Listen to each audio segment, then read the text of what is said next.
Jangan lupa subscribe YouTube channel Metro TV News dan jangan lupa nyalakan notifikasinya. Ya, pemirsa, Anda masih menyaksikan Newsline. Kanker melanoma mungkin tidak begitu familiar di telinga masyarakat. Padahal kanker ini adalah kanker kulit yang paling ganas. Belum lama ini warganet membagikan cerita tentang perjuangan Wendy Anggraeni yang melawan kanker melanoma. Kisah ini pun viral, banyak yang empati dengan perjuangan Wendy melawan kanker melanoma. Melalui akun Instagramnya, Wendy Anggraeni menceritakan perjuangan melawan kanker melanoma stadium 4 yang dideritanya. Wendy berbagi kisah awal mula mengalami kanker melanoma hingga menjalani pengobatan ke Singapura. Wendy menceritakan awal mulanya muncul tompel di wajahnya, namun tidak menimbulkan rasa sakit ataupun gatal. Kemudian sekitar tahun 2019 muncul tahi lalat di atas tompelnya, semakin hari semakin membesar, namun tidak menimbulkan rasa sakit dan juga gatal. Selanjutnya Wendy melakukan pemeriksaan ke dokter spesialis bedah onkologi dan dinyatakan tompel yang muncul telah bermutasi menjadi melanoma dan sudah mencapai stadium 4. Akhirnya perjuangan Wendy berakhir pada 5 Juni 2021 setelah menjalani pengobatan di Singapura. Melalui ceritanya, Wendy Anggraeni mengajak masyarakat untuk lebih peduli terhadap tompel atau tai lalat yang tiba-tiba muncul di tubuh.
Dan pemirsa, untuk mengetahui apa itu sebenarnya melanoma, sudah bergabung bersama kami melalui sambungan Zoom ada dokter spesialis kulit, Dr. Listia Paramita.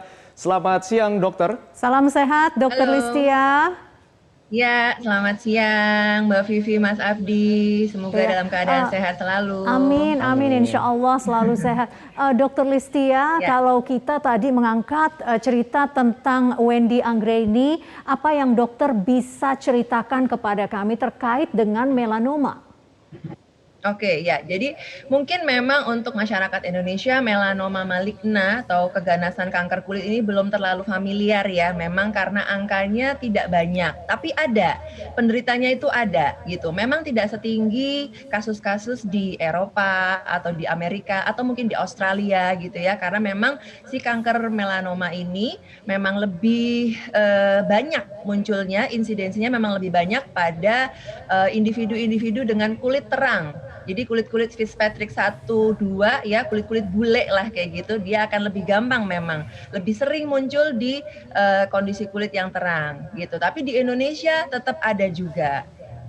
Untuk kasus seperti Wendy Anggraeni, awalnya adalah tompel, kemudian ada tai lalat begitu. Nah, apakah ini ciri-ciri yang khas dengan melanoma atau ada perspektif lainnya, dokter?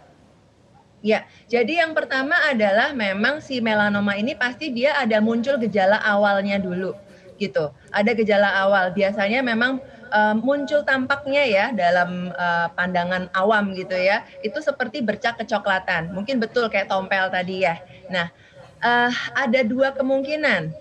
Apakah tompel itu dari awal memang sudah suatu melanoma de novo, jadi from the beginning itu memang dia adalah suatu melanoma, atau tompelnya tadinya tidak ada masalah dengan tompelnya, tapi seiring dengan berjalannya waktu ada perubahan. Kayak tadi dari kasusnya Wendy tadi ya, awalnya hanya tompel aja, tapi seiring dengan berjalannya waktu ada tonjolan di atas tompelnya. Nah, itu yang harus diwaspadai. Kalau ada tai lalat yang kemudian seiring dengan berjalannya waktu kok berubah, ya, berubah bentuknya, berubah apa namanya, ada tambahan bangunan di atasnya. Nah, itu perlu diwaspadai.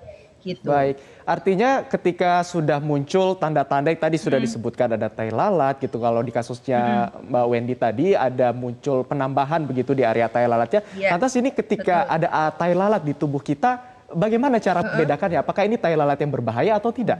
Yang mengarah ke melanoma Iya. atau bagaimana gitu? Ya, mana yang mengarah ke keganasan gitu ya, Mas Iya. Abdi ya. Betul. Jadi dalam ilmu dermatologi itu kita mengenal yang namanya ABCDE rules. Jadi aturan tentang ABCDE itu untuk melihat, untuk screening awal suatu tai lalat itu jinak atau mengarah ke suatu keganasan. A itu asimetri. Jadi kita lihat dulu dari bentuknya. Waspada bila tai lalatnya itu separuh sisinya berbeda dengan separuh sisi yang lain. Jadi kayak seolah-olah kalau kita lipat nih dalam bayangan ya, kalau kita lipat nih tai lalatnya, dia tuh nggak simetris gitu. Yang satu mungkin curve-nya bagus, yang satunya kok mungkin nggak beraturan. Nah itu hati-hati, perlu waspada. Kemudian yang kedua adalah B, itu bordernya atau tepiannya, pinggiran dari si tai lalatnya itu seperti apa. Kalau pinggirannya itu mungkin bergerigi, tidak beraturan, atau mungkin ngeblur gitu ya, nggak jelas gitu, nah itu waspada. Kemudian yang ketiga, C, colornya, warnanya gimana? Warnanya homogen atau enggak, atau justru mungkin multicolor. Ada yang mungkin warnanya kecoklatan, ada yang lebih gelap, ada yang kemerahan, ada yang keunguan, misalnya kayak gitu. Nah itu perlu diwaspadai. Kemudian yang keempat adalah D, diameter. Bercak kecoklatan dengan diameter lebih dari 1/4 inci atau lebih dari 6 mm itu harus kita cek secara berkala evolusinya, gitu. Ya, ini masuk ke yang E nih, evolving. Jadi si tai lalat ini bentuknya apakah ada perubahan, makin membesarkah, makin melebarkah, warnanya bergantikah gitu ya. Itu yang perlu diperhatikan. Jadi di ABCD itu untuk screening awal. Kalau misalnya teman-teman semua ada nih kok agak mencurigakan gitu ya, mendingan cek aja ke dokter supaya diperiksa dengan lebih detail, ini beneran ada apa-apa atau nggak ada apa-apa gitu. Jangan takut ya, karena kalau kita bisa mendeteksi lebih awal, kemudian dilakukan tindakan yang tepat, maka melanoma ini curable banget, bisa aman gitu loh, nggak akan ada mematikan, kemudian metastasis dan lain sebagainya tuh enggak. Kalau dideteksi di awal, penanganannya tepat, ini curable, bisa diobatin, bisa diatasi. Oke, berarti dok, kalau untuk kasus CA yang lain kan biasanya pada saat menunjukkan gejala stadiumnya sudah lanjut. Nah, bagaimana dengan melanoma? Kalau untuk stadium awal ya, nah itu apakah memang juga sudah menunjukkan tanda-tanda misalnya bordernya tidak jelas, buram begitu. Dan misalnya pada saat kita berani ke dokter, apakah itu juga pasti akan dibiopsi? Jadi gini, kalau untuk tanda-tanda tadi ya melanoma itu prinsipnya kita adalah memegang prinsip kehati-hatian. Ketika seseorang datang dengan keluhan tai lalat, ada tadi ya, ada kecurigaan karena ABCD-nya kok misalnya berubah gitu, maka kita akan mengarahkan, oh ini kemungkinan ada ini. Kita lakukan biasanya biopsi eksisi total, biasanya kalau lesinya nggak banyak ya, biasanya kita lakukan total kayak gitu. Jadi kita ambil biopsinya tuh sekalian, karena kalau misalnya kita ada curiga melanoma, misalnya ya, ada curiga melanoma, ternyata lesinya gede, misalnya tompelnya agak gede gitu. Terus kita cuma ambil sebagian. Nah itu malah akan mengganggu si melanomanya itu. Dia keburu ada yang pecah, ada yang dia nyebar kemana-mana gitu. Jadi kita prevensi adalah kalau mau emang kita curiga nih ini adalah suatu ke arah keganasan, kita ambil total semuanya, baru kita cek gitu. Lanjutkan dengan pemeriksaan di lab gitu.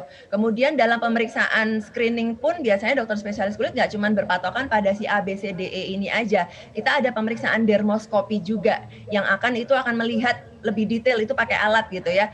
Untuk melihat lebih detail ini beneran nggak nih arahnya ke arah keganasan gitu. Baik, artinya jangan ragu untuk memeriksakan ke tim medis dokter. gitu kalau sudah terjadi Iya. ataupun melihat adanya calon ataupun indikasi keganasan dari ciri-ciri yang disebutkan tadi. Baik dokter, kita berbicara mengenai upaya mitigasi ataupun pencegahan nantinya. Nah, untuk mencegah agar tidak terjadi melanoma ini ataupun nanti sudah ada tai lalat tapi tidak mengarah ke sana, apa upaya yang bisa dilakukan untuk mencegah agar tidak terjadi keganasan sampai stadium mungkin? Gini, untuk mencegah supaya tidak terjadi melanomanya misalnya yang kita curigai ganas jadi kemana-mana, jangan salah langkah. Itu yang nomor satu yang benar. Gitu. Kalau kita curiga ke arah keganasan, jangan diutek-utek nih tai lalatnya. Kalau kita memang arahnya ke keganasan, tadi langsung bedah kulit gitu. Langsung ke bedah kulit, nggak boleh tuh di laser kek, di kauter kek, di tutul sama sabun colek misalnya untuk menghilangkan, jangan diutak-atik lesi atau gangguan kulit yang kita duga sebagai melanoma itu, jangan dirusak gitu. Langsung ke dokter untuk tindakan bedah. Kalau memang kita ada arahnya ke keganasan ya, setelah diperiksa lebih lanjut sama dokter, oh ini arahnya kok ke keganasan ya, dokter pasti akan mengarahkan untuk langsung bedah. Gitu. Jangan dianu-anuin yang lain dulu karena akan mengganggu si sarang melanomanya ini. Kuncinya di situ. Sarang jangan melanomanya ini ya dok, jangan intinya ya dok. Bener. Karena kalau sarangnya dikutak-atik, si sel-sel melanomanya ini bisa berobos, bahasa berobos tuh ya, menyebar ya dok. gitu ya, dia keluar dari sarangnya, bisa kemana-mana. Itu yang akan tadi menjadi metastasis, dia ke berbagai organ, bahkan ke tulang dan lain sebagainya.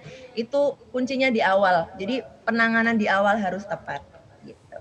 Baik, Dokter Listia, terakhir 3 poin lagi mungkin tadi untuk merangkum pesan dokter jika ada kecurigaan bahwa tai lalat atau bercak di kulit kita merupakan keganasan. 3 poin saja dok, silakan. 3 poin. Yang pertama adalah deteksi dini ya teman-teman semuanya. Jadi jika ada tai lalat yang mencurigakan, tadi dengan ada perubahan, misalnya makin hari kok makin gede, atau misalnya terjadi luka di tai lalatnya itu berdarah, kegesek-gesek berdarah, hilang, timbul, nggak kelar-kelar, langsung ke dokter. Karena deteksi dini ini penting banget. Gitu. Ketika makin awal terdeteksi, makin awal bisa diatasi dengan benar, maka melanoma ini tidak mematikan. Gitu. Yang mematikan adalah ketika deteksinya mungkin terlambat, penanganannya salah di awal, maka itu yang membuat metastasis akan terjadi. Dokter Listia Paramita, spesialis kulit, terima kasih sudah berbagi informasi. Salam sehat selalu dokter.